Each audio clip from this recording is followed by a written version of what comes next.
It says 1 o'clock. Welcome to the Budget Committee meeting. Before we start, Ms. Kamish Ahmed, I just want to check if we are recording on YouTube and online. I just pressed the record button now, Chair, and I just want to confirm with ICT. Are you guys ready? Yes, we are. Thank you. Thank you so much. I'm also in my constituency where we don't get protected from an extra stage of load shedding, so if you don't mind, I'm going to keep my video off. Colleagues, welcome to the Budget Committee. My name is Deirdre Baartman. I'm the chair of the committee. Today we are dealing by a briefing by the NCOP and National Treasury on the Division of Revenue Amendment Bill, Section 76 from the NCOP. This will be followed by the public hearing on the Division of Revenue Amendment Bill. The meeting will then be suspended for political parties just to put together their views. This will be followed by the consideration and adoption of the negotiating mandate report on the Division of Revenue Amendment Bill and the consideration and adoption of draft committee minutes of the meeting held on 3 October 2022, followed by resolutions and actions. With that, colleagues, I'm just going to ask the members to introduce themselves, and then for National Treasury just to introduce themselves as well, and then we will jump straight into the respective presentation on the legislation. Colleagues, you may now introduce yourselves. Thank you, Chairperson Ricardo Mackenzie. Thank you. Good afternoon, Chair Khalil Barankais, and good afternoon, all members. Thank you. Good afternoon, Chair Kayla Murray, member. Thank you. Good afternoon, Chair Chris Fry. Thank you. Good afternoon, Chairperson. My name is Nomin Kondlo, member of the committee. Thank you. Thank you. Good afternoon, Chairperson, and to the meeting. It's Member Makamba Boyd, the member of the committee. Thank you. Thank you. Member Makamba Boyd, I just want to check, are you an alternate on this committee? To my knowledge, members Mvimbi and Brancase are the permanent members on the committee from the opposition. I think I'm alternating, Chairperson, if I'm not mistaken. No problem. Everyone is always welcome. I love having more people in Budget Committee. Thank you so much. Anyone else? Thank you. Ms. Kamish Ahmed, I just want to check if sorry, Chair. Derek America, alternate. No problem. Thank you. Welcome. Ms. Kamish Ahmed, I just want to check if you've received any apologies. Not from our members, Chair, but from the NCOP permanent delegate.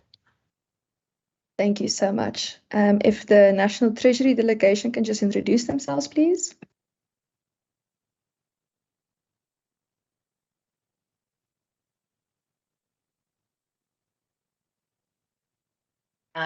Good afternoon, honorable members.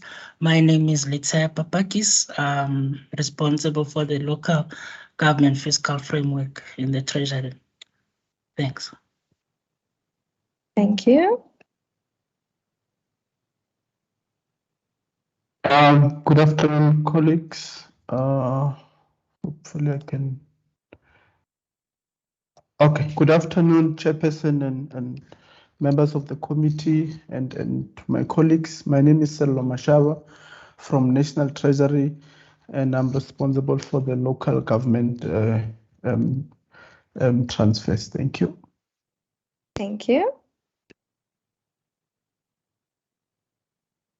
Good afternoon, honorable members. My name is Mandlenkosi Hobiani from the National Treasury.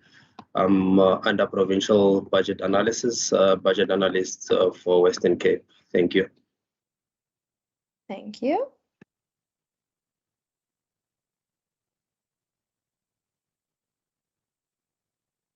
I see one or two extra people online, so I'm not sure if they're able to introduce themselves. Good afternoon, honorable members. My name is Priti Mabungu, also from the National Treasury, responsible for monitoring conditional grants. Thank you. Good afternoon. Good afternoon, everyone. My name is Matapelo Mapangela, also from the National Treasury, in the IGR division, responsible for the local government fiscal framework. Thanks. Thank you. Have we missed anyone? Good afternoon, everyone. I'm Nokolo Mlamba, also from the National Treasury, Local Government Fiscal Framework. Thanks. Thank you. Good afternoon, everyone.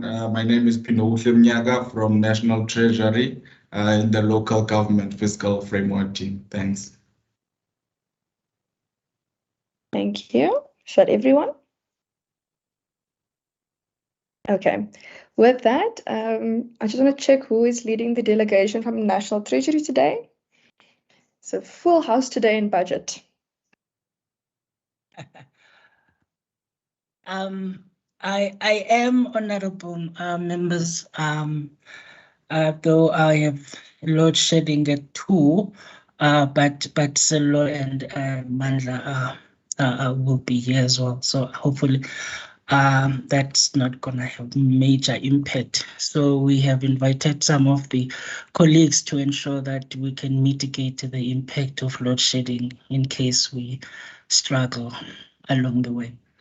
Thanks, Honorable Chair. No problem. 2022 problems, eh? Okay, Mr. Pakis, please jump straight into the presentation. It will then be followed by questions and answers. Okay, so honorable members, we will be sharing the presentation. So I will go first, and then Mandla will come in and deal with the provincial allocations, and then Silo will deal with the local government allocations, and then we can deal with some of the changes in terms of the grant frameworks and allocation as they relate to the gazetting process there, and then the changes to the bill clauses. So here, honorable members, I do know that you are quite aware of this process and the adjustments, but for the sake of the colleagues and the honorable members that might not be familiar with the process, that we were here earlier on in the year where we were briefing you on the division of revenue, the 2022 division of revenue, which was then passed by Parliament and signed into law by the President sometime in June. And then following which we then gazetted the frameworks, and then that was early in July. So we're coming to you today, briefing you on the amendments that are being proposed in terms of that which you had considered earlier in the year. In terms of the allocations as well as the frameworks as well. So just perhaps for information's sake, this is an amendment bill. So the scope of what it covers really is limited to what is provided for in terms of Section 30 of the PFMA, where it really stipulates that the adjustment may only cover some of the issues that are unforeseen and unavoidable. In this case, we're talking about things that at the time of the main budget, we wouldn't have known about, things that have since then come into light. You would understand that the flood issue, especially in KZN, around April, and also other provinces as well, is categorized as an unforeseen and unavoidable as it could not be prepared for at the time. But it also deals with some of the adjustments in terms of the savings that can be expected and where those can be used or augmented elsewhere in the budget. Some shifts between the votes. This means where there is a function shift, but also where it's just the shifting of funds because perhaps, there have been other challenges in terms of spending, and then they are being shifted to other priority areas. It also deals with the national rollover process of unspent funds. So where perhaps the Treasury has been satisfied that there were commitments, although the funds were not spent by the end of the previous financial year, but the commitments were made, and there's likelihood that funds would then be spent in the current financial year, then those are all over and would then be contained in this amendment bill. So, honorable members, when we met earlier on in the year, we were presenting to you what in the first table there on my, I think it's my right, where we've indicated it as a column A. So we had presented to you those as the equitable share of that is shared amongst the three spheres of government. And that's what you had considered at that time. Now we're coming to you, we're saying how you would then be read the current amendment bill is that what was column A would now be broken down into three columns. With the first one, the main appropriation dealing with what we had presented to you earlier in the year, but we're then saying now we're adding an adjustments column, which is where all the shifts now across the three spheres of government and in between the votes are taking place. So those adjustments would then lead to what we have as the new allocations now, which you should also be bringing to you to consider, to say the adjustments process has led to these allocations, which we're calling the adjusted allocations for then the committee to consider. Without wasting much time, honorable members, I'll then hand over to Mandla to take us through the changes in terms of the provincial allocations.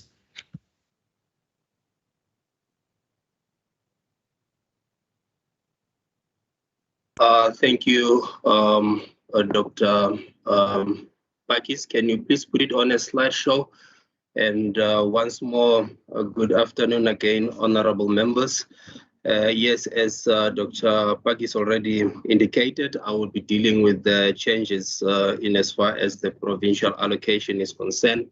And the slide that is before you shows the changes that have been done that respond to the disaster that he has already spoken to.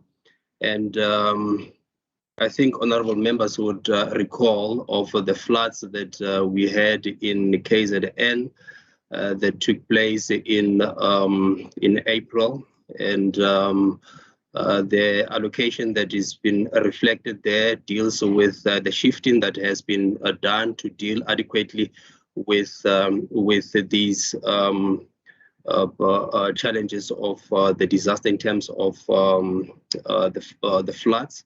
And this was done in through the Gazette, which was gazetted in August.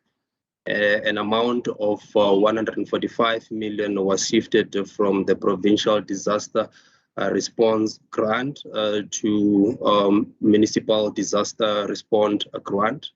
And also an amount of 120 million has been shifted from the municipal emergency housing grant to the provincial emergency housing grant. Now, because obviously we would have had that these disaster funds would have been depleted, so there is an addition that has been made to make sure that we are able to respond to any disaster that may occur between the time when the adjustment was tabled to the end of the financial year, an amount of 97 million has been allocated towards the provincial disaster response grant, and an amount of 350 million has been added also to the provincial emergency housing grant. And this was actually to replenish those grants. So there's also allocation that has been made for reconstruction and rehabilitation of the provincial infrastructures that have been damaged in terms by the floods in December and also in April. And as such, an amount of 117 million has been allocated through the education infrastructure grant for both Eastern Cape and KwaZulu-Natal. And this was actually for the purpose of reconstructing and rehabilitating some of the schools that would have been damaged during that period of the floods. And an amount of 1 billion also has been added on the provincial road maintenance grant for the three provinces, the Eastern Cape, your KZN, and also Northwest. This was actually for the purpose of repairing some of the provincial roads that were damaged by the floods. There was also a provision that was made through equitable share to cater for the victims of the April floods that took place in KZN, and an amount of 49 million has been allocated as such. And this amount is actually to help in terms of or to continue with the protection and the care of those flood victims, to provide for meals, and also to cater for some of items such as your formulas and nappies for the babies that would have been there in the shelter, and other soft items, and also to cater for the payment of shelter-based social workers. So now when we come to this slide, also it shows the provision that has been made. I see Ricardo has... Apologies, Mr. Gobian. No problem, don't worry. Mr. Gobian, I just want to take this hand quickly. Member Mackenzie. Chairperson, sorry to stop at this stage. I know we have questions later, but this slide is so important for my understanding, slide number 6. If Mr. Gubiana can just explain to us, sorry, my phone is on, put the phone on mute. Were these monies in the province's budgets already? These monies, additional money from National Treasury? I think that has been the confusion everybody's talking about the last while. Is it brand new money, or was the money already there and just shifted from X to Y? Because additional money adequate is not clear if this is brand new money that was given or money that has been shifted within the department. Just for my understanding, I just want to clarify that. Thank you. Okay, no problem. Mr. Pakis, when you go through the respective slides, I know what National Treasury does. It usually puts all the allocations to all provinces first before it gets to specific allocations to Western Cape. The members did get the respective bill, so they also have the ability to reference the pages in the bill should they need just some clarification. But as you go through the presentation, if you can just indicate when you are referring to allocations to all provinces and when you are referring specifically only to the Western Cape, I think that will make it clear. And when was it in the main budget and when was it in adjustment, just so that can also be clear. Thank you so much. Member Mackenzie, will that assist? That will also assist, Chairperson. Yes, thank you very much for the clarification as well. Thank you so much. Mr. Gobin, you may go ahead. Thank you very much, Honorable Member.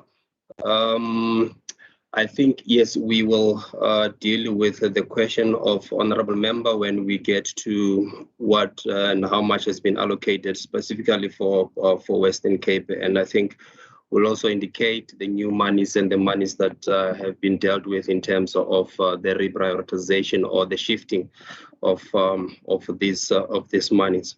So the slide that we are looking at now is actually the additional provincial allocations that have been made for the purpose of Welesizwe Rural Bridge program. And I think maybe I should explain a little bit when it comes to this, that an amount of 389 million has been added through the provincial road maintenance grant.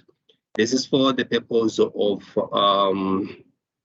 constructing these modular steel bridges in Eastern Cape and in Limpopo. And but the amount has shown that Eastern Cape has been allocated an amount of 300 million and Limpopo 308 million. Limpopo is actually allocated 81 million to construct these steel bridges. And this allocation and the selection of these two provinces were actually based on the readiness to implement and to spend these allocations in the current financial year. This is the program that is actually run by National Department of Public Works and Infrastructure. After they've done their assessment, they felt that these two provinces are the ones that are actually ready, that have got projects that can be implemented, and that funds will be able to be spent in the current financial year. So this is actually meant to assist with the movement in the rural areas, and also, this will be very important for providing to ensure that community have an access to schools, to clinics, and to other government services. So yes, I thought maybe I should just explain a little bit there in terms of how these two provinces were actually selected for this project to be implemented. Can we move to the next slide?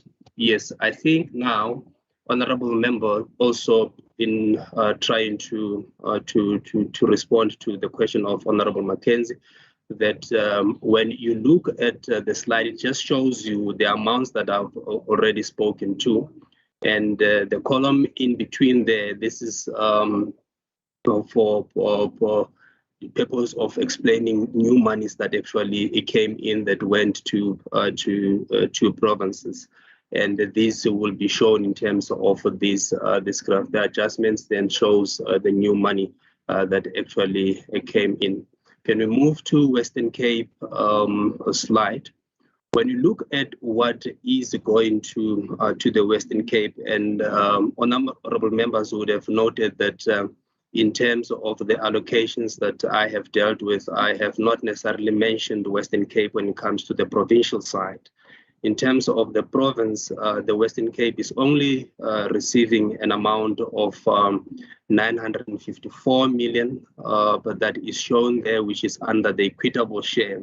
And this is actually to deal with the wage increase that has already been announced. So this is the only amount that Western Cape will be bringing. So the table or the slide is just to demonstrate how much Western Cape will actually be receiving from there. And I think in as far as the provincial changes are concerned, this was actually my last slide. And back to you, Dr. Bakis. Thank you, honorable members. Thanks, Mandla. Over to you, Silo.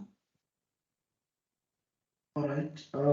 Thanks, Chairperson, and thanks to my colleagues. Honorable members, I will be dealing with the local government space in terms of my 3 or 4 slides. In terms of this very present, this slide, in terms of context, it's very similar to what Mandla, my colleague, spoke about. In other words, on a similar slide, we're addressing disaster responses. We are converting between provinces and municipalities, and there's additional funding that I'll talk about that deals with the immediate response, and also additional funding that addresses the rehabilitation side of the damages caused. And the first bullet addresses the conversion. Very similar to what Mandla spoke about. There are 2 grants within both the provincial space and local government, and the one is called Provincial Disaster Response Grant, and the other is, and on the municipal side, it will be the Municipal Disaster Response Grant. The Department of Cooperative Governance is responsible for those 2 grants. And in terms of the Department of Human Settlement, they are responsible for 2 grants as well, the municipal element and the provincial element of that, and they are referred to as the Municipal Emergency Housing Grant. And in a similar way, as Mandla has explained, in instances where, upon the disaster having struck, where we did not have enough funding, we shifted between ourselves. And as can be seen in this case, the inverse of what Mandla spoke about, 145 in this case was taken from provinces to the local government from the DCOC grant, and the second 120 million was in this case shifted from municipal side, my side, to provinces. This was basically to address the inadequacy of the funding. The second bullet, then I'm addressing the additional funding disaster. Here we are addressing again the immediate. This is obviously as a result of the shortages that we've just explained above. 248 million is added to the municipal aspect of the funding, MDRG. The third bullet, then this is the reconstruction aspect of the disaster, where the infrastructure that we've been damaged, we are now intend to rehabilitate, to reconstruct or rebuild, basically. So government is providing an amount to the tune of 3.3 billion, and specifically to address, as was explained by Dr. Letsipa, the December and the April floods, and this is specifically between the 3 provinces, as was explained by my colleagues earlier. Notable for my presentation, 290, still on the third bullet, 290 million is allocated as additional funding through this the amendment division of revenue bill to the Western Cape district municipalities, and we'll talk to that slightly later on. And the last bullet, there's been a need to purchase land for relocation of the flood victims. 92 million is added into the informal settlement upgrading partnership grant for municipalities, and to be specific, eThekwini Metro, for the purchasing of the land in order to relocate the flood victims. This grant is under the administration of the Department of Human Settlement. In terms of reprioritization and the rollovers, Honorable Chair, 2 rollover requests amongst the many were approved. 1 million has been rolled over through the Integrated National Electrification Program. We call it INEP, to continue to electrify about 50 household connections in the Dikgato municipality, Sievendeland. And then about 50 million is rolled over as part of the RBIC, Regional Bulk Infrastructure Grant, to address operational payments into the Val River pollution through the Mfuleni local municipality in Gauteng. Basically here, this 50 million is to assist Enflele municipality by the Department of Water and Sanitation. Reprioritization. Here we are moving money into the current system. So basically the 100 million chairperson is already in the current 2022 Division of Revenue Act, but it has been allocated to the same municipality, but we now want to address the capacity side portion of this municipality, and this is to address their planning and preparation to assist them to get going in terms of their capital program. So basically we're moving 100 million from the direct portion and allocate it into the indirect, but it's not moving from the same. The money remains from within the same municipality. Next slide. So this is what I was just saying in a table form. And this is a national picture, chairperson.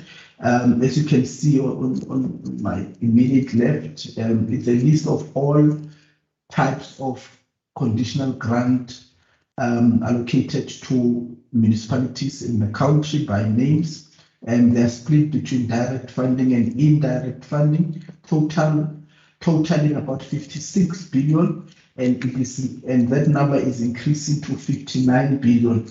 The total allocation to this sphere of local government is about 154 billion.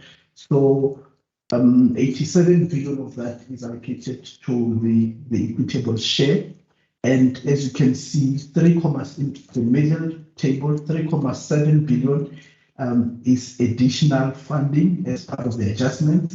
And in the main, it is basically the disaster funding and a bit of the rollovers from the previous financial year. And those are the increases or adjustment. Just one remaining slide, I suppose, chairperson. It's the specific municipalities that are receiving the additional funding. I mentioned earlier on that the additional or the new money to address the recovery or reconstruction in the current 22-23 financial year, 290 or 289.9 billion is allocated to the Western Cape District municipalities, and those are the municipalities that will be benefiting from the portion of that 3.3 billion that is added into the fiscus for local government. And that would be my last line, chairperson, and I'm going to hand over to our lead presenter, Mr. Pakis. Thank you so much. Okay, thanks, Elo. So if I may continue, honorable members, so we also have some changes in terms of the gazetted frameworks, but what is important here, honorable members, is to note that section 15 of the Division of Revenue Act does require us to consult with Parliament and yourselves for any changes that we make in terms of the grant framework, whether we are correcting for errors or for any omissions that might be there. So we do ask that you consider and approve the changes to the conditional grant frameworks, which we are now going to be speaking to in a few details coming up. So honorable members, the changes that we are proposing in terms of the frameworks here really speak to assisting both provinces and municipalities to be able to use the various grants at their disposal to deal with the issues around the floods. So in all the 5 provinces that were affected, but also the new money that is coming in terms of the rural bridges. So what we're seeing, for instance, is that in terms of the municipal disaster response grant, as well as the education infrastructure grant, we are changing some of the provisions there to make it easier and to also just be quite clear in terms of who the beneficiaries are and how much they are getting, to ensure that those funds are used exactly for the purposes they were requested for. So this includes the December floods in the Western Cape in 2021, as well as the April floods in the other 4 provinces. So Silo has just spoken to the additional 92 million to eThekwini for the flood victims, the relocation there. We're also changing the framework so that that money can be ring-fenced for those purposes, and then that it can be spent from that grants as well. So some of the detail really here in terms of the annexures, the municipal annexures, is really to ensure that we keep up to date with some of the changes, especially in terms of the name of one of the municipalities in Ngobo municipality. So now it's being referred to as Dr. A.P. Kuma. So the annexures are starting to speak to that new name. Honorable members, I think you will, I would, by the time the minister tabled this amendment bill on the 26th of October, so we were working from a premise that the National Disaster Management Center had correctly indicated who would be doing this, I think, reconstruction of the infrastructure that was, impacted by these floods. However, subsequent to that, we were notified by the Provincial Treasury in the case of the Western Cape, but also NDNC itself picked this one up in terms of the KZN municipalities, that actually the allocations that have been put against or provided towards the districts. In the case of KZN, Utukela and Ilembe districts, is actually monies that were supposed to have been appropriated to the local municipalities within those those districts, to ensure that obviously funds follow the function. So in the case of Utukela, it would be Afreduma, and then Ilembe it would be the KwaDukuza local municipality. So we are asking that in the same way that we also want to correct the allocations to that are put towards the Cape Winelands, Overberg, as well as the Garden Road district in the Western Cape, that you allow us, you recommend that we put those allocations towards the actual municipalities that would be doing this reconstruction work in terms of your Solendams as well as the Georges of this world. Yeah, in terms of those municipalities, this will ensure that we are able to maintain the function, well, the principle that the funds would then follow the function. So this was brought to us quite later on after the minister had tabled the amendment bill, but with your recommendation, we are able to then change this allocation when we do the gazetting part and ensure that the correct amounts flow to the correct municipalities. In this case, it would be the local municipalities. And there is one change with regards to the bill clauses. So this follows really the minister's announcement in the main budget earlier this year, that there would be provisions provided to allow for the pledging of provincial conditional grants. So the process is, I think we have tried to clarify what that would be. And so this really allows the provinces to be able to then pledge using the conditional grants in terms of bringing in some private sector resources and expertise to try and accelerate infrastructure delivery.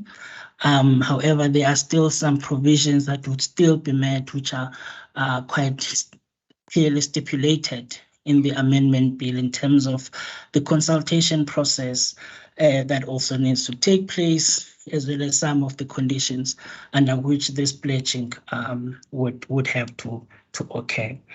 Honorable members, that is it from our side, and thank you very much for this opportunity. Back to you, Honorable Chair. Thank you, Mr. Pakis and team. I just want to check as before I open up the floor for questions and answers. I've noticed a number of what you call errors during the presentation that I do not see in the bill. So I'm going to take questions and answers, but I would like you to just explain to us where these errors or changes in the bill are. Because from a procedural and a possible legal point of view, my understanding of legislation referred to the committee is that we can only consider what is before us. So while you think about that, just in the meantime, and if Ms. Kamish Ahmed can also check the rules regarding legislation referral for me, I will now take questions on the matter. Any hands, members? I see Member Mackenzie's hand. Okay, I see Member Nkondlo's hand. Okay, in that order then, I will go after Member Nkondlo. I see Member America's hand. I'll go at the end, or I'll go in the second round. And I just want to also table Member Mvimbi's apology. He just sent me a WhatsApp to say that Member Nkondlo will be standing in for him due to unforeseen circumstances. Thank you. Colleagues, the first round of 3 hands, and then I'll take a second round. Thank you.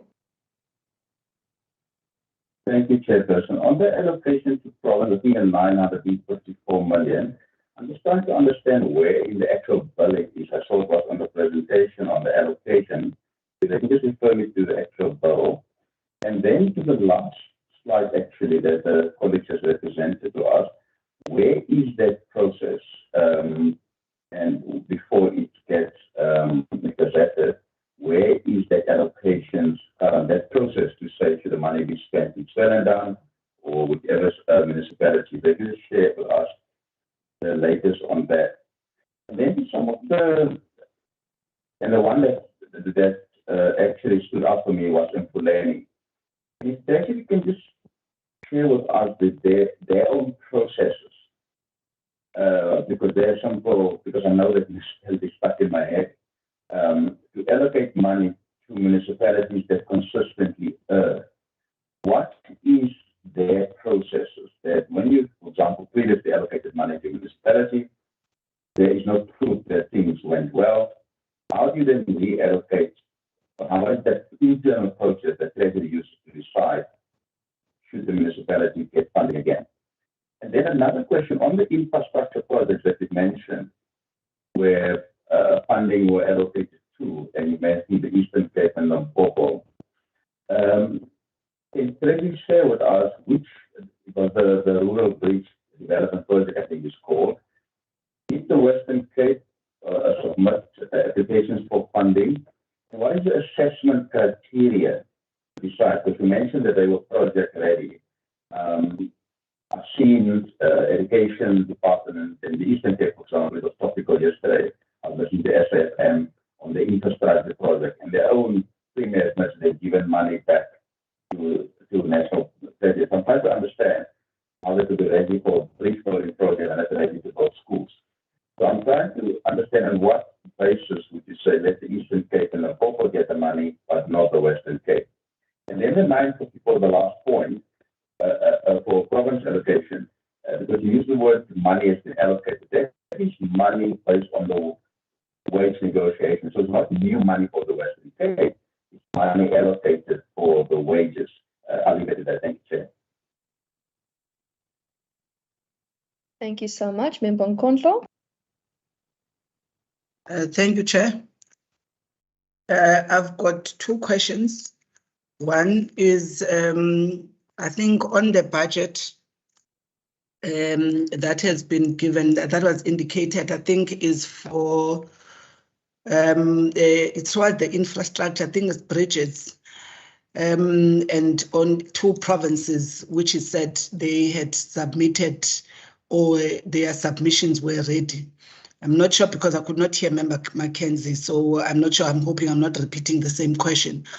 But my question would be, did you receive or would you be able to know or such a request would have gone to Public Works for funding of such similar infrastructure, and what would have been the readiness readiness level that would have then led to the Western Cape not forming part of those provinces that have received the allocation.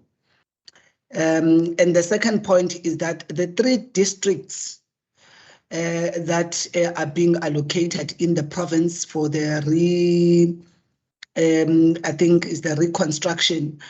Can you share with us as the committee the detail of what exactly are the allocations towards? Would we be able to receive information regarding the scope of those projects? Because I'm assuming that all that information would have been part of the submission of what the allocation has been made against. So I'm asking the detail and information to be shared with us, but also if a written thereof that explains the scope of those projects that will be funded by that additional funding. Thank you, Chair. Thank you so much. In much. those 3 municipalities. Thanks. Thank you so much, Member America, and then I'll hand over to Treasury, and then Member Makamba Bocha will be in the second round of questions, and myself. Thank you. Thank you, Chairperson. My question also relates to the correction of errors in the municipal disaster recovery grant. Particularly, the presenter indicated to us that my understanding is that those 3 identified local or 4 local government, 5,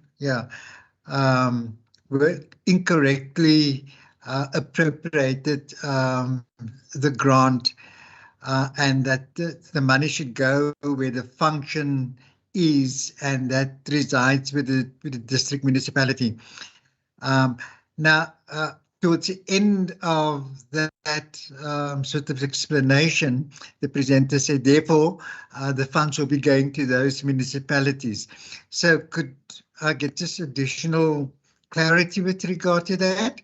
And secondly, is that the new allocation of 290 million rand, is that sort of additional funding? Is it new funding, as Mr. Honourable Mackenzie would say, is that new money, or is it shifting of money from those 5 B municipalities to the C municipalities as was identified? Thank you, Chair. Thank you so much. Mr. Pakkies, you can allocate the questions accordingly. Okay, thanks very much, honorable members, for such tough questions. So how I'm proposing that we do it, honorable Chair, is that I will attempt some of these questions, and then my colleagues can come with additional information. And then should we not cover all, then we would then be in a position, honorable members, to then provide you with some responses. So I think in the main, honorable members, I may have confused you with what it is that we are asking from you in terms of those adjustments. So if I can just perhaps request that, can I be able to project? So in my slides, so in terms of slide 20 specifically, if we could just deal with slide 20. So in page 39 of the bill, that is where the allocation to these districts has been made. So how the current bill is looking, let me just try, honorable members, to see if I can project that slide. Yes. So how the current bill is looking is it is allocating the actual funds to these 3 districts. So this is new money. So this 289.964, as Silo has mentioned, this is new money to the province. So it's currently, as it is in the bill, it is being proposed to be going to the 3 district municipalities in the province. However, subsequent to the tabling, so this is how things look at the moment in terms of the bill. However, there has been some communication between ourselves and the province. So in terms of the Provincial Disaster Management Center, as well as the provincial treasuries, who have brought this to our attention to say, actually, these funds, so this 290 million, is not supposed to be going to these municipalities, these 3 districts who are proposing here. It actually should go to the locals, which is why now we are asking that you allow us to make that amendment so that in the new amended allocations, these funds wouldn't be indicated as flowing to these 3 districts, but to the actual locals that are dealing with or that have this function.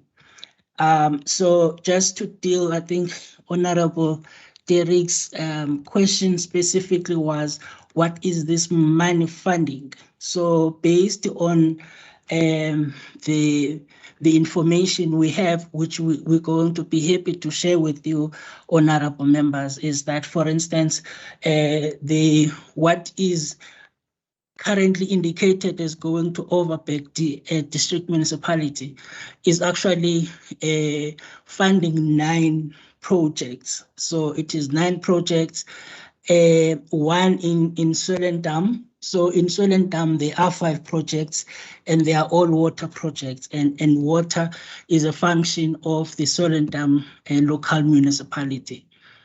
So it's funding 5 projects there in terms of recovery from the disaster, as an example. But we will make this information available to you, honorable members.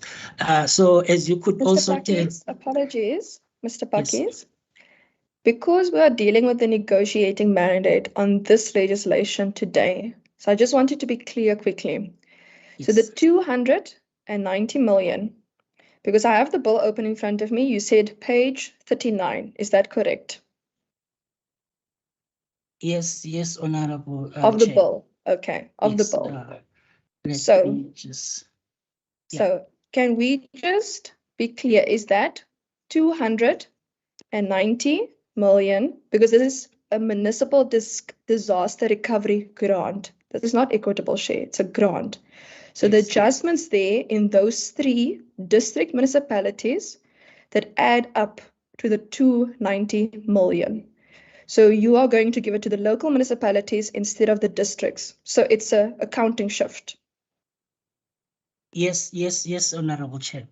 Okay. Yes. Now, for further clarity, on page 39 of the bill that you referred, I'm looking at the bill.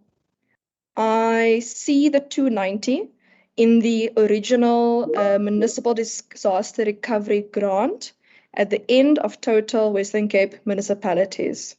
Okay, so that's basically where you just throw it into the local municipality amounts. Is that it? The last part, Honorable Chair, there. Where is the correction in the bill? Which page? We haven't made the correction, Honorable Chair, in the bill. That's why we're consulting on it. We're just telling you in terms of what is currently in the bill now, because we cannot present to you what was not tabled by the minister. So what we're presenting to you is as was tabled by the minister, where these amounts are still incorrectly provided to the district municipalities. And we're asking that you then endorse that we make that adjustment and actually allocate these amounts to the actual municipalities that they were meant to go to. That is then going to follow from, if we get enough recommendations on this matter, then we will have a new new tables or a new bill that now starts to correct those incorrect amounts. So just for clarity, because I know this question is going to come up again, and I see Mr. or Dr. Halverman, I can't remember now what it is, if it's Mr. or Dr. is also has his hand up. But just for clarity, so these three amounts to the district municipalities adding up to 290 million is what is currently in the bill, and what you're presenting to us that is going to local municipalities, which is the error, is not in the bill that is before this committee today or has legally been referred to this committee today, but you are asking us to endorse the future correction that you wish to bring, which is not currently in the adjustment bill before us today. Yes, Honorable Chair. Okay, let me just quickly take Mr. Halverman's hand, because there are a few other technical matters that you've also mentioned in terms of errors that I also cannot find in this bill that we do need to deal with, because this question will come up more than once. Mr. Halverman? Thank you very much, Honourable Chair, and thank you for the opportunity to comment on this. This was one of the issues that we as the Provincial Treasury did raise with National Treasury, and we have done some internal consultation on the legal position, and our understanding is that this can be corrected when the bill is gazetted. The bill appendices are only a draft of the Gazette, and so it's perfectly, our understanding is perfectly within the process, this correct process that National Treasury is following. And I think they are, in some ways, just flagging to the Provincial Parliament that this is what they want to do when they finally gazette the bill.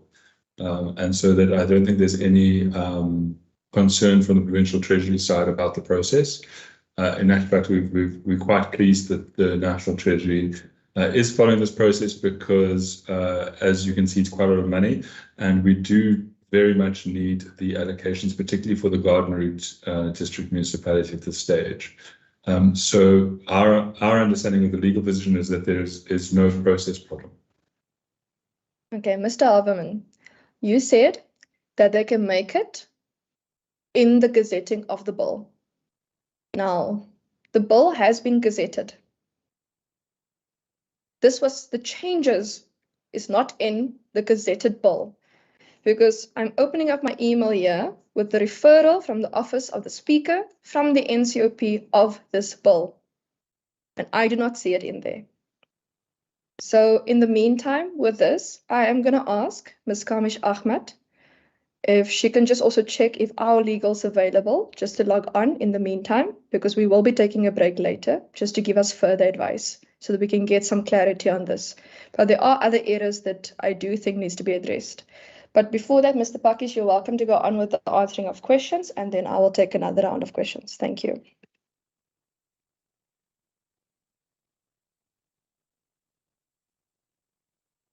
Thanks, Honorable Chair. Can I request my colleagues to come in, please? No problem. Thanks. honorable members and honorable chairperson. I had about 3 questions that was referring to local government. I think perhaps 1 or 2 of them have been answered or responded to. The first one was around Mfuleni, and the question was the procedure of allocation. The second one was the reconstruction of the what was basically around the details of the funding for the district. And then the last one was the 290 million. I will start with the first one because I think the last 2 are actually part of the subject to the discussion. And Dr. Pakis, I believe, spoke a bit about them. With regard to the Mfuleni chairperson, in terms of the presentation that we made, you would have noticed that the 15 million was under the heading rollovers. So this is a rollover money.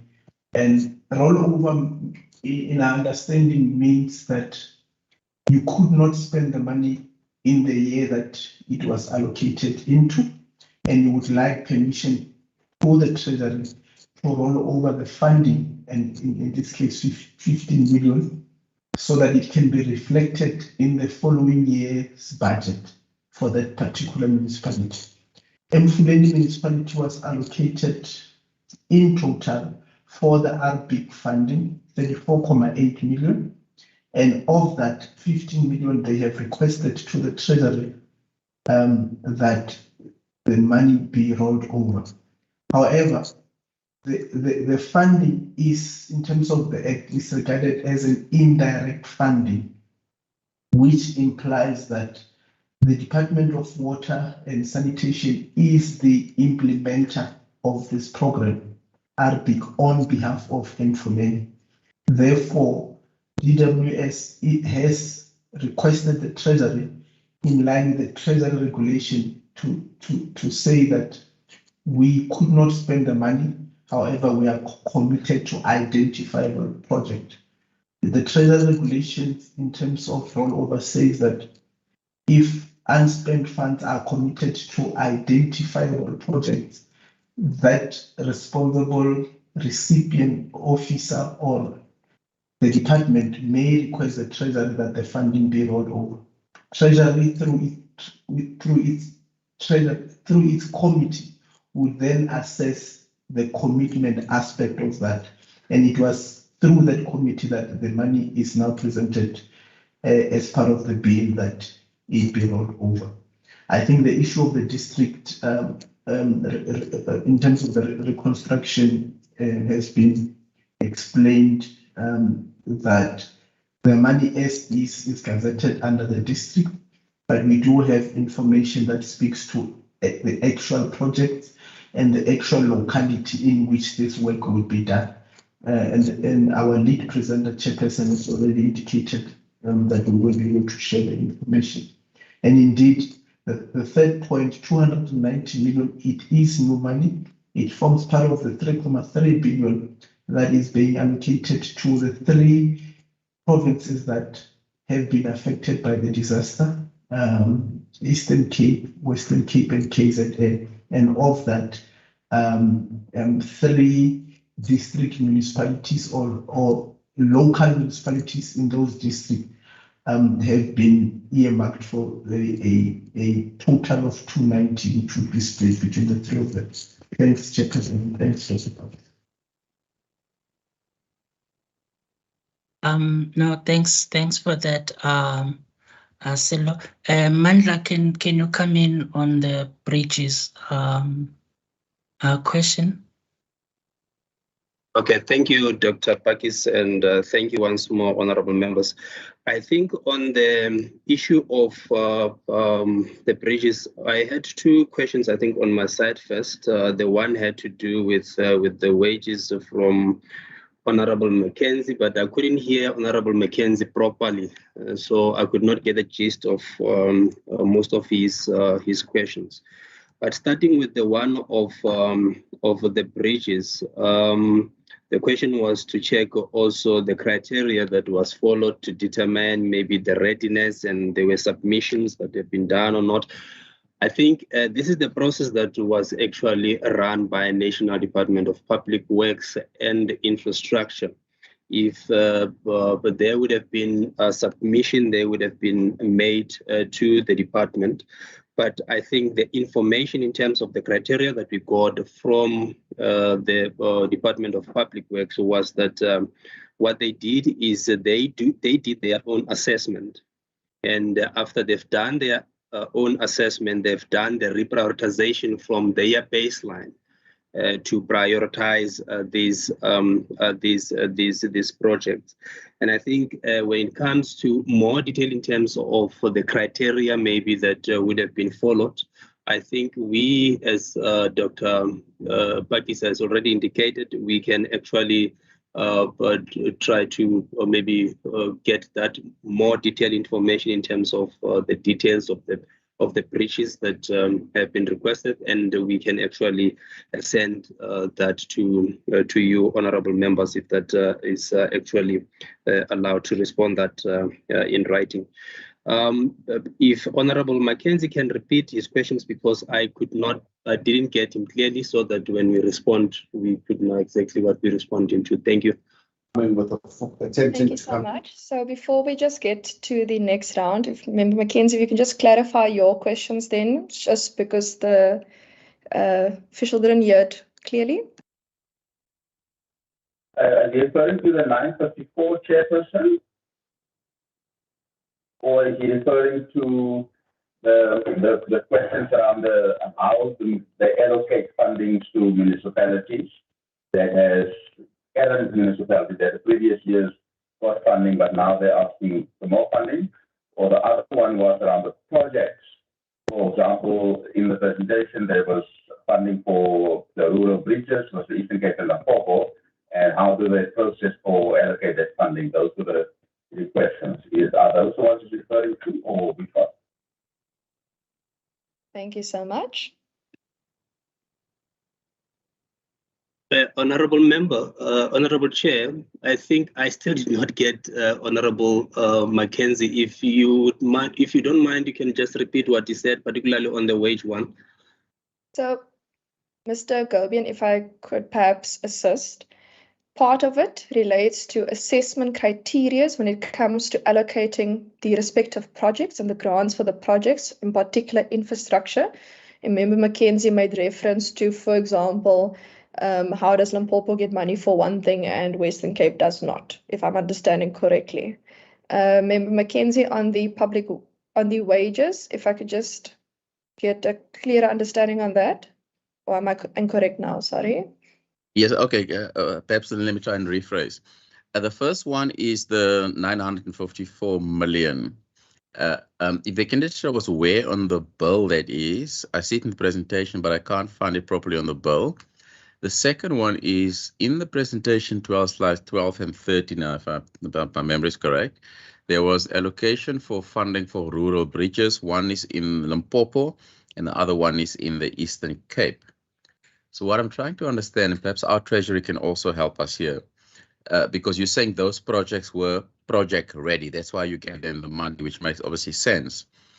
So what I'm trying to understand, were the other provinces not apply, or did you assess projects from every municipality or every province, and those two provinces, the Eastern Cape and Limpopo, were the only provinces with project ready fund applications? That's what I'm trying to understand. Thank you. Thank you so much. After Mr. Gobian deals with Member Mackenzie's question, it will be the second round with Member Makamba Bocha and then Member Murray, and then I will go after that. Thank you. Okay, thank you very much, Honorable Member. I think now I got Honorable Mackenzie very clear. When you look at the 954, it would not necessarily reflect in terms of the bill. The minister would have, the minister announced it during his budget speech, but it was actually gazetted in terms of the Section 6 of the Appropriation Act. So that is provided for in the Gazette, which was gazetted, I think, on the 3rd on the 3rd of November. So I think that is the reason maybe you do not see it on the bill. And I think the other one in terms of the criteria as to whether Western Cape applied or they did not apply, that I might not necessarily be able to assist in terms of that to say whether they did apply or they did not apply. So all what we could rely on at this stage was that the assessment was done, and only these 2 provinces were actually found to be having projects that could be implemented and funds being able to be spent in the current financial year, because they, I think, would be having the allocation that is made over the MTF, and I think which will then follow the similar processes in terms of their assessment. And as I have already indicated, that what we can then do, we can then request the details in terms of the assessment criteria, and also to say whether all provinces have applied or it was just an initiative that comes from National Department of Public Works to assess provinces in terms of their readiness, and then we'll be able to provide those details to the honorable members. Thank you. Thank you so much. Member Makamba Bocha. Chairperson, good afternoon.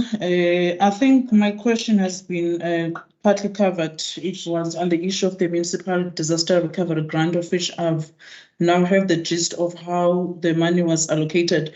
But now the follow-up question is that if we could then possibly get a detailed report that led to the determination of the 289 million that has been allocated to these 3 district municipalities. So that's all from me, Chairperson. Thank you.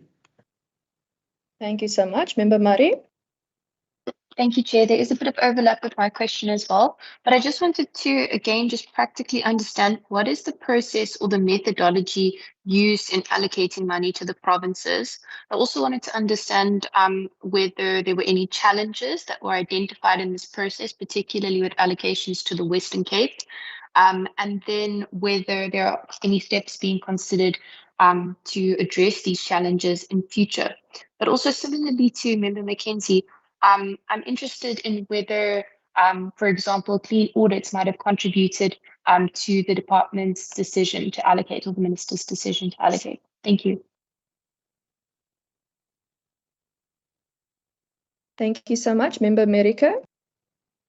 Thank you, Chair, and thank you for the explanation regarding the Municipal Disaster Recovery Grant, because I know as the chairperson of local government that Swellendam in the Overberg district and Theewaterskloof suffered flood damages during the course of the year, and that they did indeed apply for additional funding to assist with those infrastructure that was damaged, and we're very pleased that the monies had been sort of made available.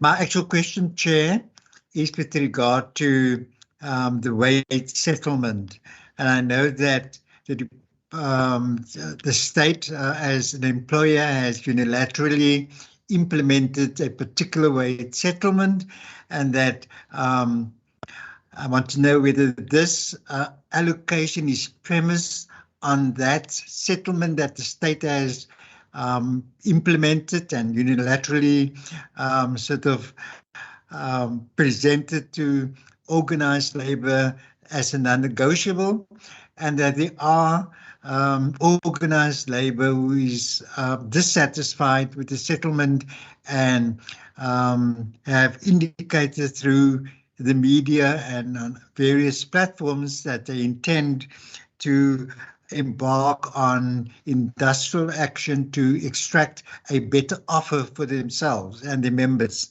So if that is the case, assuming that it comes to that particular point where the offer that's currently on the table is improved upon, who is going to be responsible for the deficit, if I could call it that, or the shortfall between the adjustment here now and what potentially may sort of be realized as a further negotiation between industrial labour. Thank you, Chair. Thank you so much, Member Brankhuis. Thank you very much, Chair. Chair, yes, to Treasury that when they do the allocations for municipalities, a simple question that do they take in consideration the wealthy municipalities like the city of Cape Town and Drakensberg municipalities, for example, here in the Western Cape, compared to lesser wealthier municipalities like the Laingsburg municipality, for example? When they do the allocations, do they take these issues in consideration? Thank you very much, sir. Thank you so much. Member Nkondlo, is there a new question? Can I take this round of questions first? Because we did have about 4 members that asked questions now. Yes, it's a new question. You can decide which chance you'll give me, but it's a new question. Okay, what I'm going to do is I'm going to take the 4 members now that asked questions, and then I'm going to put you first in the line for the new question in the next round, Member Nkondlo. Would that be okay? That's okay. Thank you, Chair. Thank you so much. Mr. Pakkies and team, if you could allocate the questions accordingly. Okay, thanks, Honorable Chair, and thanks to the honorable members. I think we'll apply the same principle as well, where I go first and then my colleagues come in and add when necessary. So I think some questions around the process and the methodology in terms of allocating funds to provinces and municipalities. So the question wasn't so clear in terms of which fund, so I'm just going to speak to perhaps, because this amendment bill was focused on responding to issues of disaster. Maybe I should just speak to that, but I can then generally speak to what the other question also could be covering. So here, I think I want to deal with the issue of some of the challenges that we encountered and the proposed solutions there. So it's when I think it's just much more publicized. So when there is a disaster, so there are funds that are provided in the baseline of the Department of Cooperative Governance in terms of should there be a disaster that occurs at any point in the financial year, then those would then be funds for immediate release that, after an assessment has been done, then they could be made available. So what is then important as a methodology is that the first has to be an assessment that is done by the municipality, and in the case of a disaster that is declared or classified as such, then there's also the provincial disaster management center that comes in. Then they do the assessment, and of course, if they are happy with the assessment that has been done in terms of the costing, that is also part of that, then that is taken to national, who also have a due diligence in terms of making those recommendations and approval, and at the tail end of it, really, then the national treasury is then requested to make those funds available. So in that case, funds would have been made available on the basis of the amount of damage that was done by that particular disaster. So when then the funding is made available, it takes into account the capacity of the municipality to then be able to spend those funds.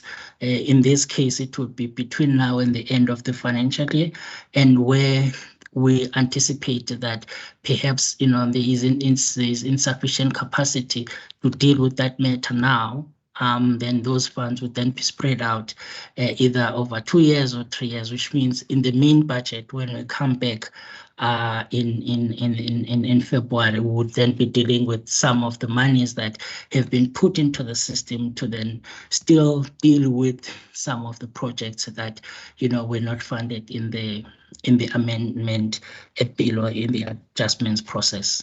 So that's really methodology that informs how the allocations were allocated. So we did, unfortunately, because this disaster occurred in 2021. I mean that in its own, honorable members, I don't think it's a good sign that there has been such a time lag between the response that is being provided and when this disaster took place. So it's quite important, I think, as a challenge that how the system is configured, that we try and speed up some of these processes. At this point, Honorable, I'm not at liberty to the applications were a bit late, which then the previous budget, because it should have been addressed in the main budget, but then this adjustments process also provided an opportunity for us to be able to provide these funds to these municipalities. Now, in terms of the wage negotiation, this is a very difficult one, honorable members, because of the stance that the unions have taken, and the reality of it all is that there are trade-offs in this. So what the minister announced as government position on it is what government can afford realistically. So that is what has now been put into the baseline of the various provinces. So if you ask about the methodology, so this was, there's the HODs of the provincial treasuries met and decided on how these funds would then be, so in terms of the methodology to allocate these funds. But what's quite important is, yes, the scope for further negotiations that could have an implication in terms of these allocations, and of course, if there are implications that are above the current provisions, then the trade-offs, unfortunately, honorable members, would have to set in. Be it using some of the unspent funds as one of the options, or where there clearly are indications that there would be underspending, but to an extent where there could be budget cuts, because there are no other pots of money that are available. So the 3% is really what is in the baseline and allocated to this. So we're hoping, honorable members, we don't have to deal with that. We're hoping that the unions would come to the party and sign off on this 3%. Which offer that has been implemented, but we would keep the provincial treasuries informed in terms of any latest development and how, as a government, we would propose dealing with it should it have any other financial I think strains that emanate from that. But definitely the idea is not to strain the already strained provincial budget in dealing with this matter. Now, on the last one, honorable members, in terms of whether the allocations take into account the worthy municipalities, it's also a difficult one to answer, but I'm just gonna perhaps look at the equitable share. In terms of the equitable share, yes, it's a clear yes, in terms of it does take the ability of a municipality to raise its own money. So we take that into account, and as a result, we often say our local government equitable share is pro-poor, because it does take into account your ability to raise. Then, for instance, in terms of the city of Cape Town, they are we call them components of the local government equitable share that it doesn't receive, along with other 7 metropolitan municipalities. So they don't get the institutional component because of the high level of property rates that they have. It's only Buffalo City in terms of the metros that get a small component of that. And the poorer you are, is the more money you would get from these components if you are a municipality. However, must be clear that in terms of the provision of basic services, all the municipalities get an equivalent and a similar amount. So there is no consideration. Its funds follow the function. So if you've got more poorer,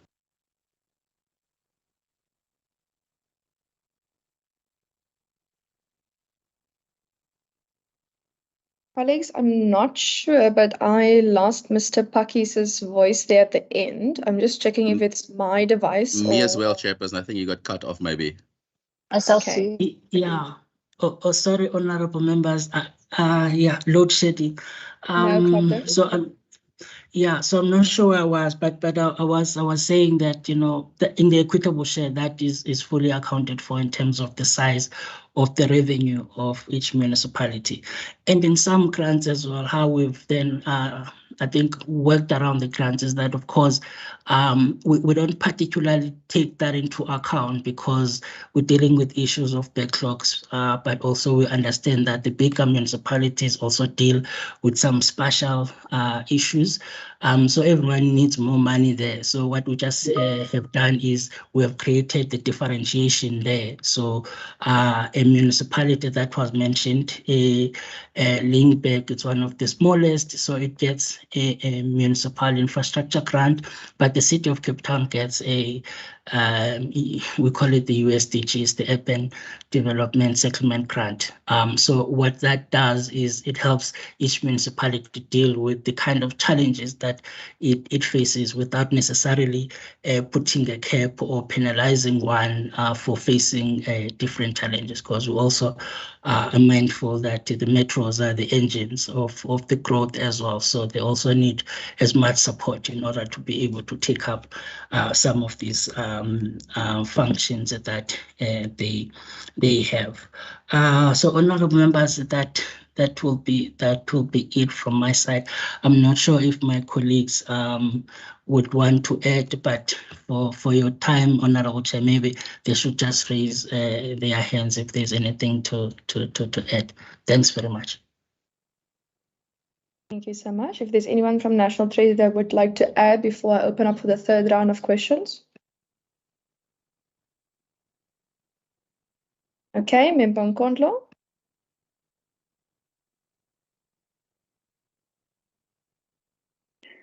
Thank you, Chair.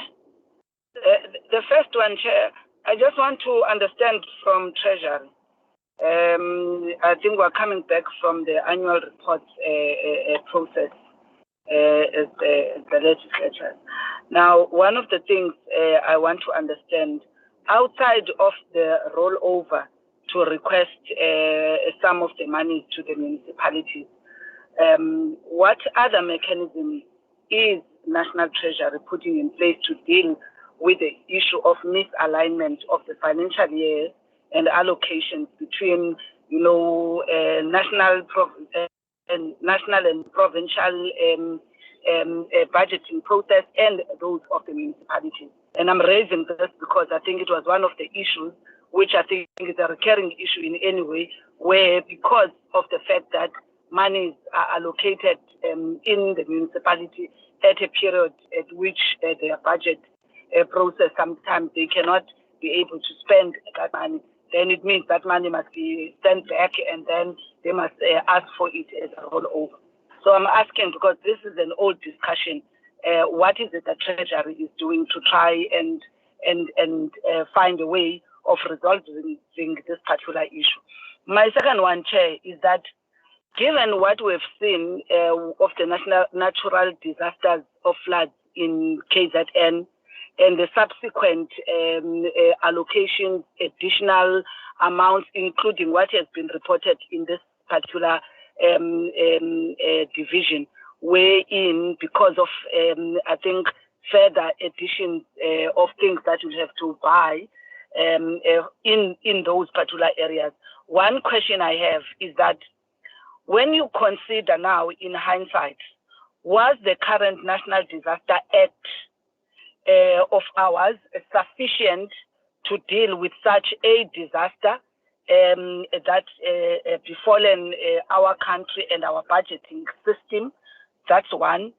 And if not, were any new regulations, particularly from a budgeting point of view, that you had to sort of promulgate or you had to create during the process?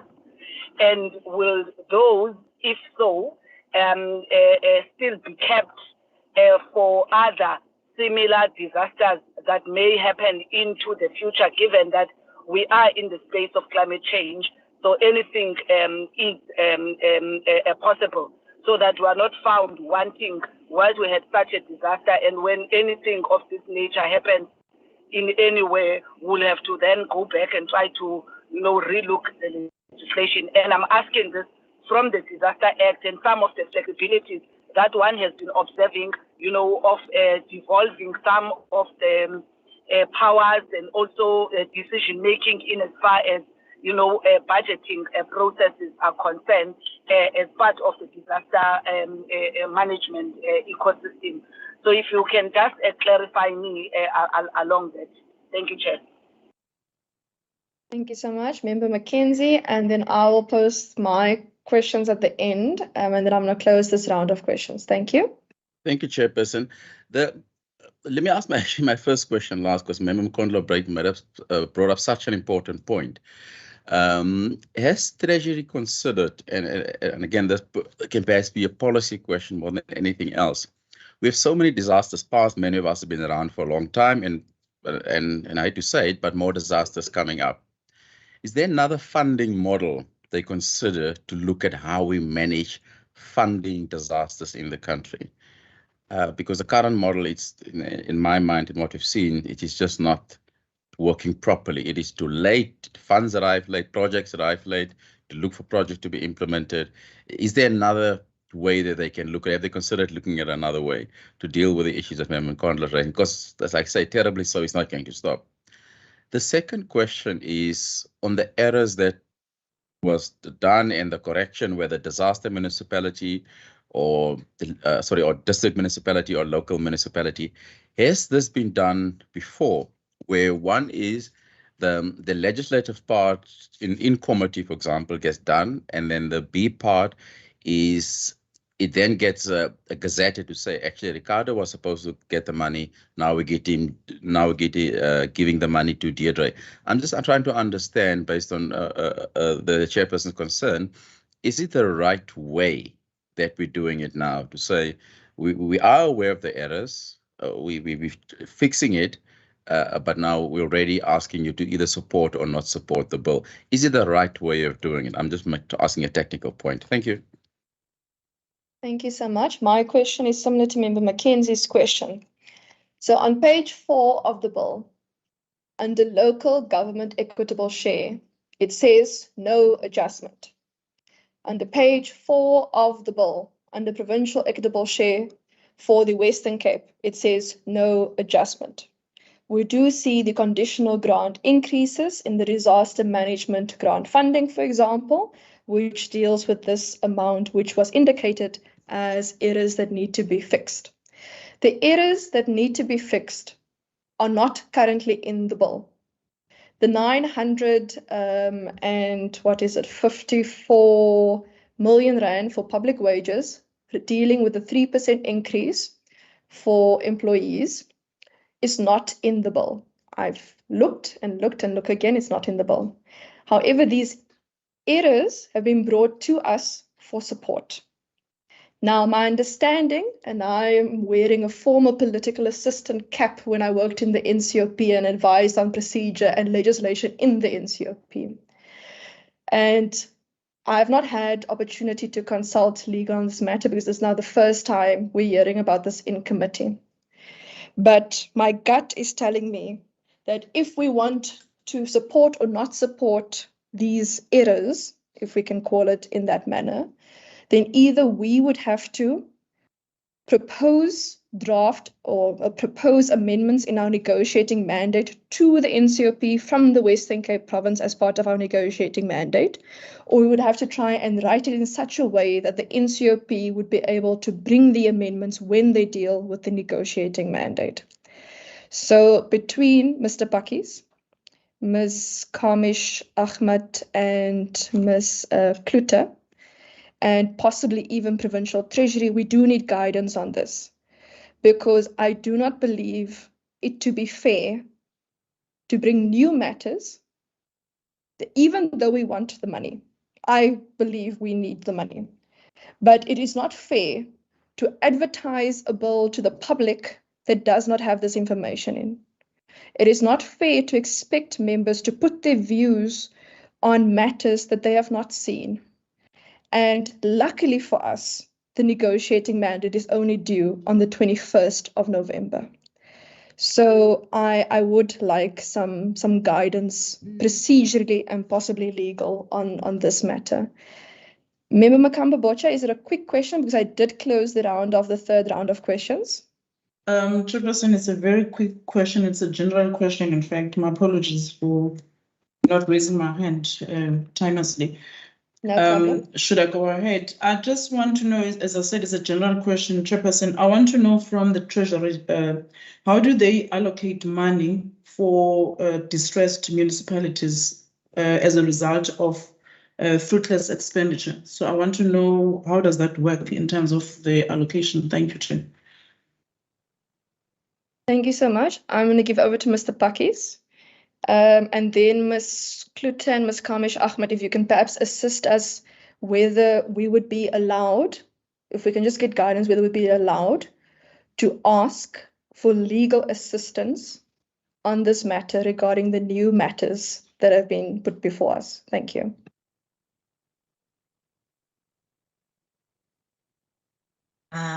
Yeah. Okay. Thanks a lot, honorable members. There's quite a number of questions. So I'm gonna ask my colleagues to assist me with this. So if maybe I could on the matter of the some of the correcting the errors and the questions around the, if I may be allowed, the Honorable Chair, to request my colleagues from the Provincial Treasury to come in. And then, honorable members, I would also like to talk about. Yes. Mr. Pakkies, this bill, the Division of Revenue Adjustment Bill 2022, was introduced by the National Minister of Finance in the NA, and then to the NCOP, and then it comes to provinces. You are the department essentially that introduces this bill, so you want this money. The Provincial Treasury, as much as I love them, also want this money. And this money comes to them, but they have not drafted this bill. So I do not think it's appropriate for them to answer a question on whether or not you as the National Treasury can bring these to us. Because my gut is telling me that if you give a province money, they're going to say, thank you, goodbye, end of the story. So we do need to address how procedurally we are dealing with these amendments. Are we going to bring draft amendments for the NCOP to consider? Are we going to put these in our negotiating mandate generally so that the NCOP can draft the amendments? What is the procedure going forward? I do see Mr. Kenyon's hand, so Mr. Pakkies and then Mr. Kenyon. Noted, Chair, and thanks for that. I will give my colleagues to come in on that one. I don't think I can assist you with the legal opinion on this, but I fully take it.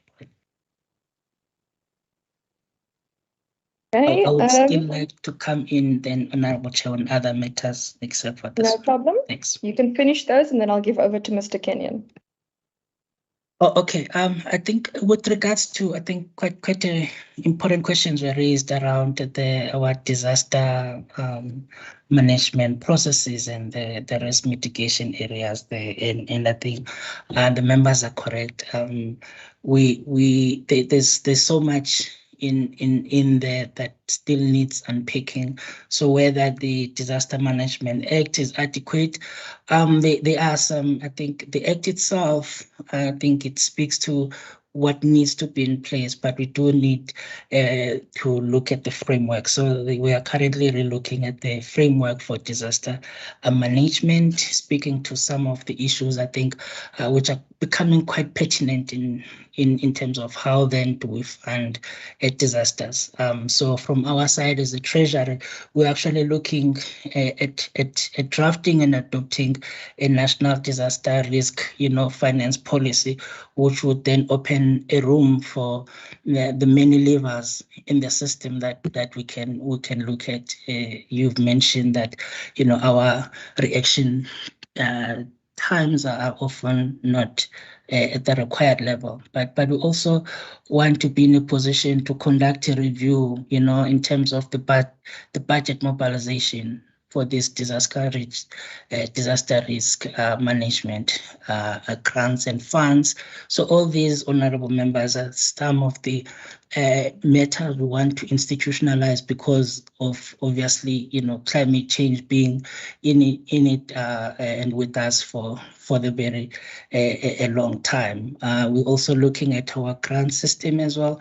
How can we enable them, to enable the municipalities and provinces to quite respond in an agile manner. We're also looking at, I think, issues around how can we bring the private sector into these discussions as well. How can they help us? I mean, we do need a clear review of the assets database of what is insured by municipalities,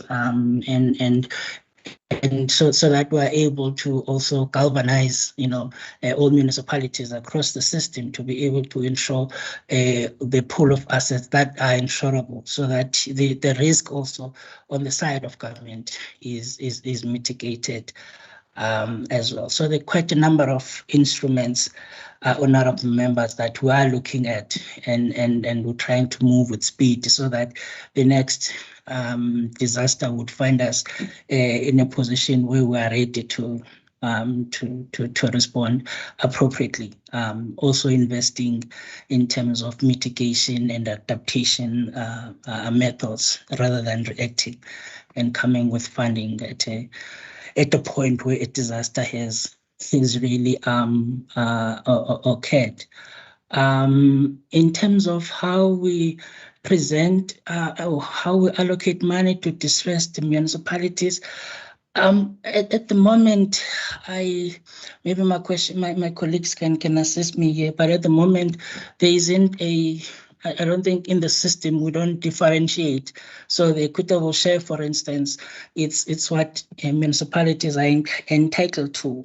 So each year, all municipalities, based on the formula, they get their allocation, which looks at their ability to raise the revenue. So we update the numbers periodically to ensure that we still respond to the needs on the ground. And when we allocate the conditional grants, we have 3 conditional grants in the system, which are general purpose in nature.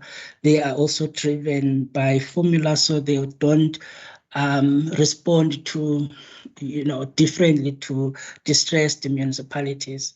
And whether the audit outcome, which I think is a question I left earlier on, whether audit outcomes are considered in as far as when allocations are made, it's also another matter that is not directly being considered. However, we do have grants like the IUDG, which actually is a criteria for you to be in it. You must have maintained a level of, maybe not a clean audit per se, but you must be showing that you have your houses in order in terms of the financial management as well as the stability around that. Otherwise, you wouldn't then be admitted into that grant. But it doesn't mean you don't get the funds that are general purpose in nature. You would still get the MIC, even though you've got those financial challenges.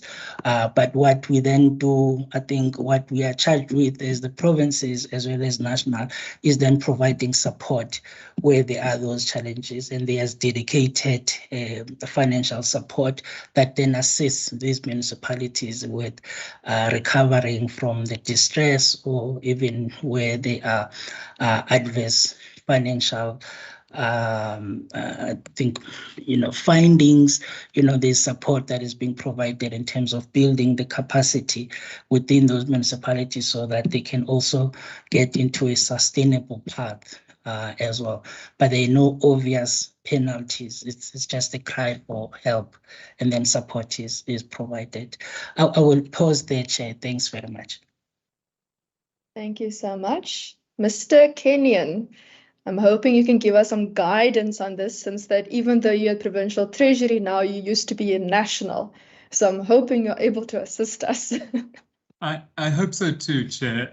Good afternoon to yourself and to the honourable members. Let me try and assist. I think, Chair, you make several good points that I will try to cover and respond to.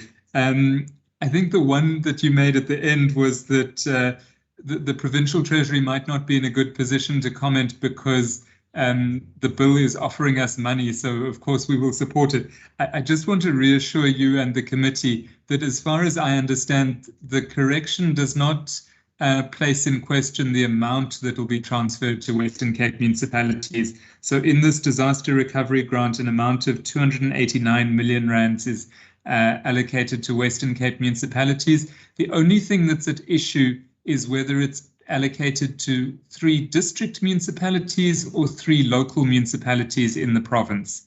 So the total amount is definitely coming to municipalities in the province. It's just whether it's districts or locals.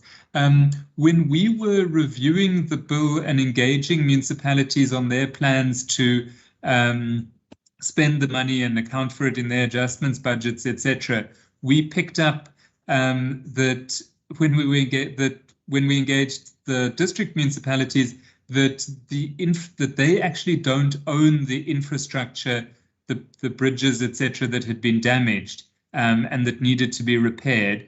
It's actually the local municipalities in all 3 cases, local municipalities that are actually the owners of that infrastructure. And so it's the local municipalities that would have to do the spending. Now, there is a way that you could transfer the money to the districts, and the districts could then enter an agreement with the locals and they could then spend it, but it all makes it more complex, cumbersome. It's really not what you would want in a disaster response. It's not what you would want in any kind of infrastructure delivery, for somebody else to be allocated money to work on somebody else's infrastructure. So I just want to put it on record that we contacted from the province's side, we contacted National Treasury to ask whether there was a possibility of a correction. So I just want to put it on record that from the province's side, we not only support this, but in fact requested it from the colleagues there. So I think we also spoke to our colleagues in the Provincial Disaster Management Centre and confirmed with them that the original request via the NDMC was actually for the funds to go to the local municipality. So the funding is not in question, and we did request it. Now, the very good questions that you asked, Chair, are about procedural matters here. So let me just, if you'll indulge me, I'll just project a copy of the bill here. And just to explain that what is being asked for here is not an amendment to the bill. So let me just make the pages, sort of visible one at a time. The bill clauses, there's only 2 pages of bill clauses, and then the schedules to the bill, which contain the amounts per grant, are also part of the bill which will be enacted. And then there's obviously, as with any legislation, there's the memorandum on the objects. And that's then the end of what is part of the formal bill. Then there's a series of attachments. And those attachments, there's a more detailed explanatory memorandum. And then the rest of the attachments are actually drafts of a gazette that will be issued later. And the allocations per municipality contained down here in the bottom. So these are drafts of what the Minister of Finance will gazette in terms of the powers in the Division of Revenue Act later. So what what National Treasury has presented as corrections are corrections essentially in this portion in the annexes to the bill. In other words, corrections to the draft gazette. So it doesn't, that's why it doesn't require an amendment to the legislation. If you go way back in history, before the Money Bills Amendment Procedure and Related Matters Act, strictly speaking, the National Treasury didn't have to include this draft of the Gazette in the bill. They could have stopped the bill at the end of the schedules, but they include. But I mean, the DORA wouldn't make much sense without the drafts of what's going to be in the Gazette.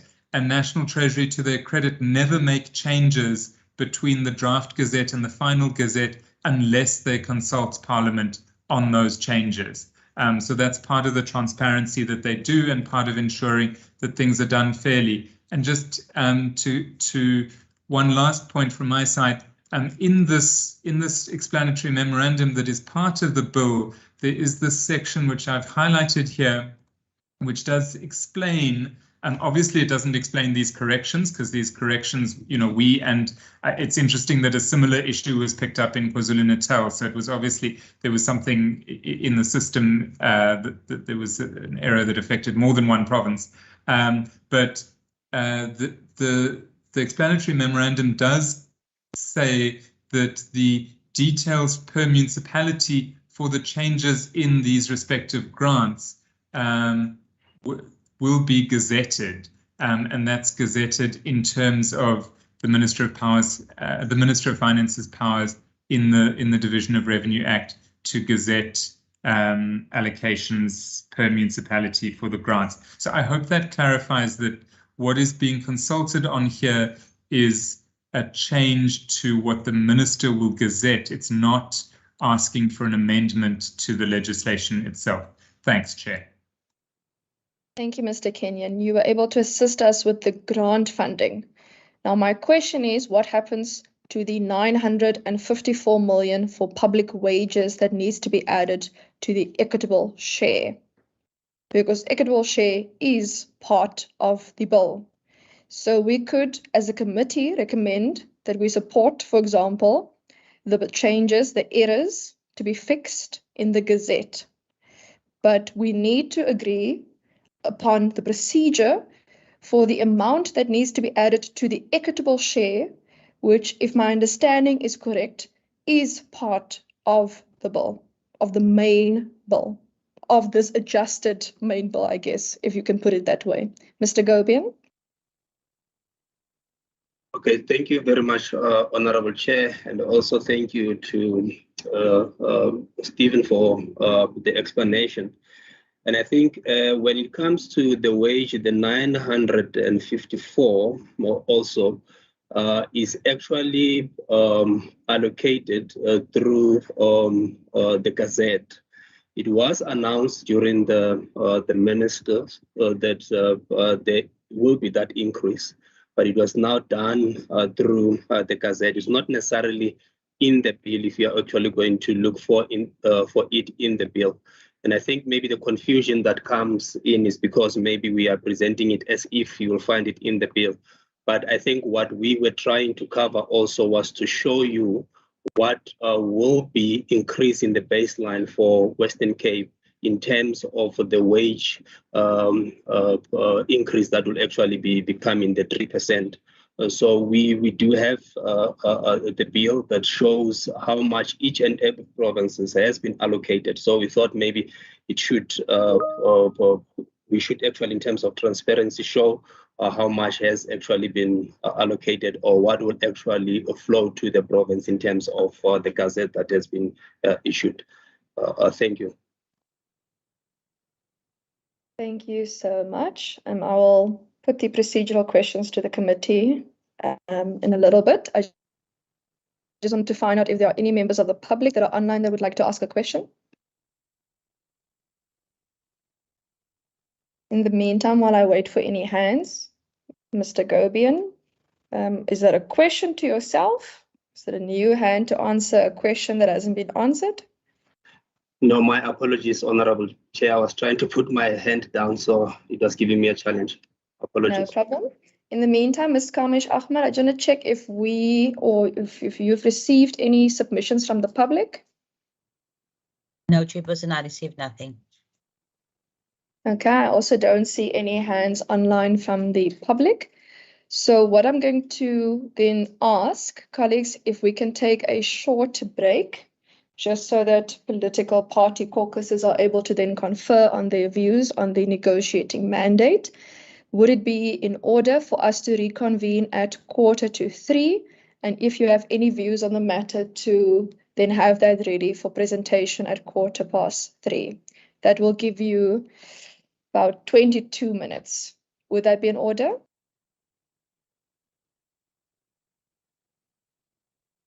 I hear no one speaking, so I'm assuming that is in order then. We will reconvene at 3:15 in order to consider our views. Thank you so much. To consider the way forward on this. Please, when you consult your colleagues, please take into consideration a possible way forward on how do we deal with these procedural matters as well. Thank you. Ms. Kalmish Ahmed, if you could just ask IT to put that back shortly thing up onto YouTube for us. Thank you.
Thank you so much. It is 3:15, and we are reconvening the meeting on the Division of Revenue Amendment Bill 2022. Colleagues, I just want to check whether everyone's back online. Yes, no, maybe. Okay, I'm going to assume then that's a yes. Colleagues, with that, I'm going to take hands now on a possible way forward on this bill. I have my own proposal I would like to make, but I would like to first hear from members how they feel on this matter. Thank you so much. I'll take hands now.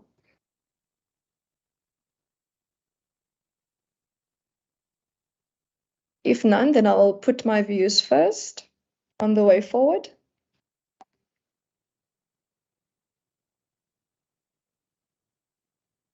Okay. Colleagues, I would like to make the following proposal. We have received the indication that the disaster management grant can be corrected via the Gazette. But I do not feel comfortable about the answer regarding the equitable share, which is contained in the bill and which is something that we always deal with in the bill's respective format.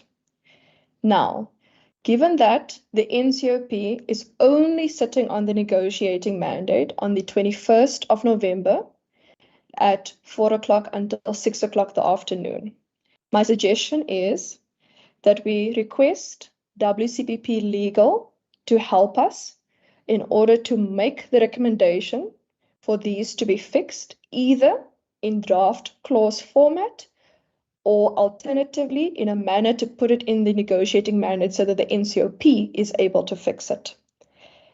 Then that we postpone the second part of the meeting until 8:30 on Monday, until 9:30. I do not foresee us needing more than an hour for something like this. And then thirdly, should there be any views on the bill, as we usually put views on the bill from political parties, that they then send those views in to our procedural officer, Ms. Kamish Ahmad, by 8 o'clock on Monday morning. This will give the respective representatives time to consult their caucuses on the new matters, to send it in.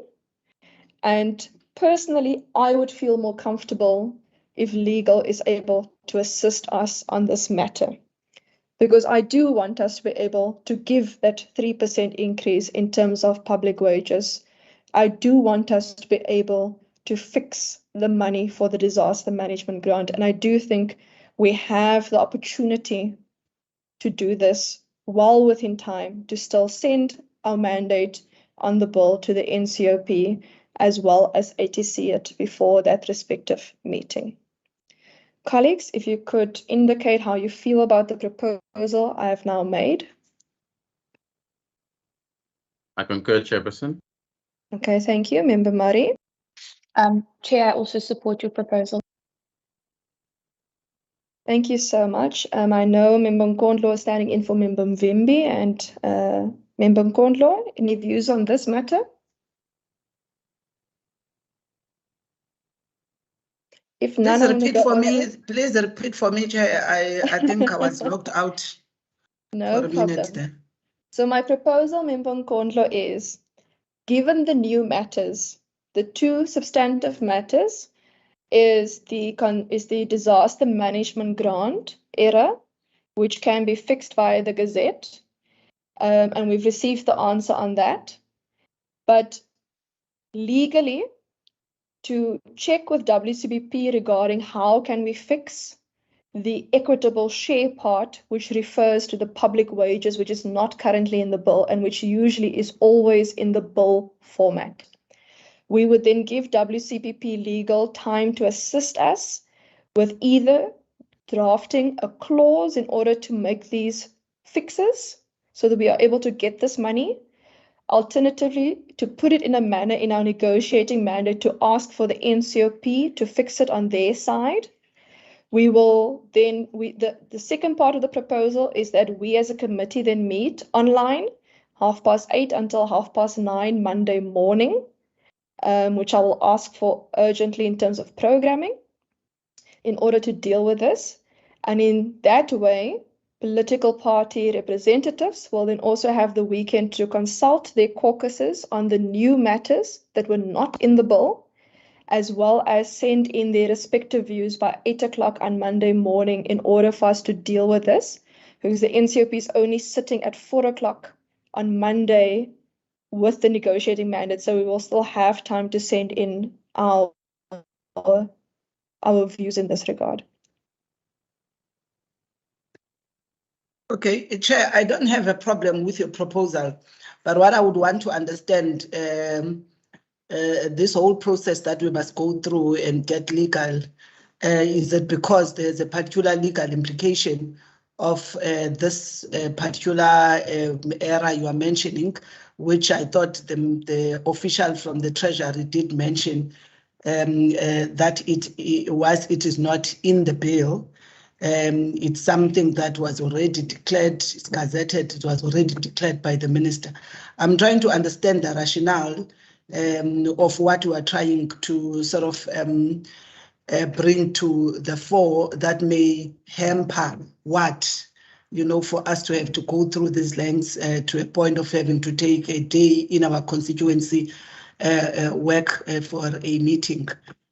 So if I've missed exactly what is this legal issue that we're trying to correct, or vulnerability in terms of us having that money allocated, what exactly is the issue, Chair? No problem.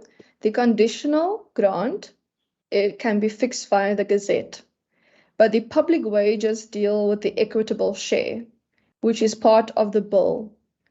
So in terms of equitable share that is part of the bill, legal would have to advise us, do we write a clause in order to fix it, to ask for that money to be included because it's not currently in the bill? Or do we write it in a particular way in our negotiating mandate for the NCOP to be able to fix it? So that would essentially be the majority of the part of what we would be asking legal to assist with. And if we're able to make a recommendation on how to fix it in the Gazette, legal can also assist us with that. Before I just open up for views again, I'm just going to ask, I see Mr. Haverman's hand is up. Mr. Haverman. Thank you very much, Chair. I think that is a very sensible way forward. I mean, we also have, we haven't formally taken legal advice from legal services here in the administration, but we are at this stage comfortable with the procedure that has been followed by National Treasury in terms of Section 6 of the Division of Revenue Act. But what I might suggest, Chair, is perhaps also if the legal team at Parliament could meet with the legal team at National Treasury, just to work through exactly the legal mechanism that has been used to add this additional money and how it has worked. If I may suggest that, we would be happy to facilitate such a meeting if that would help. Thank you, Mr. Haverman. I think that would really assist us if Provincial Treasury and National Treasury is able to then make sure that if we are able to bring these changes, that we're able to do so, firstly, correctly, and secondly, because it affects the wages of employees and disaster management. I do think the substantive nature of the amounts and of what is being proposed are new amounts that we need to make sure that we do this correctly. Member Brancase, any views in this regard? Thank you, Chair. I got no views in this regard, Chair. Thank you. No problem. Colleagues, if we're all then happy with this, yes, no, maybe. Yes, thank you. Support the Chair. Okay. Ms. Kamish Ahmad and Ms. Klute, may I then ask if you could request on behalf of the committee or us, put it in your nice English when you send it to legal, that they are able to assist us with that. And Mr. Haverman will then assist us with putting Provincial Treasury and National Treasury in touch with our WCPP legal unit so that we are able to fix these errors in the correct manner going forward. I will then also put it to programming, ask programming, which is technically myself. I'll ask, we'll check for 8:30 until 9:30 for Monday for an online meeting in order to deal with this. Would that be in order? Ms. Kamish Ahmed?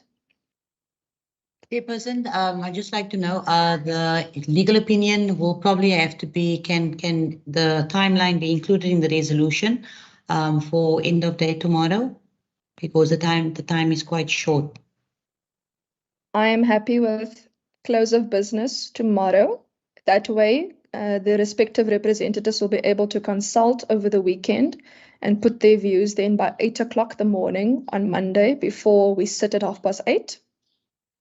Colleagues, are you happy with that? Happy. Perfect. You may then go ahead, Ms. Kamish Ahmed. Okay. I think there's one set of documents then that we still need to just consider today, which is our committee minutes.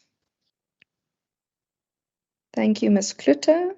Okay, that is then page 1. Just check your respective attendance. Okay, that's page 2. We can go to page 2.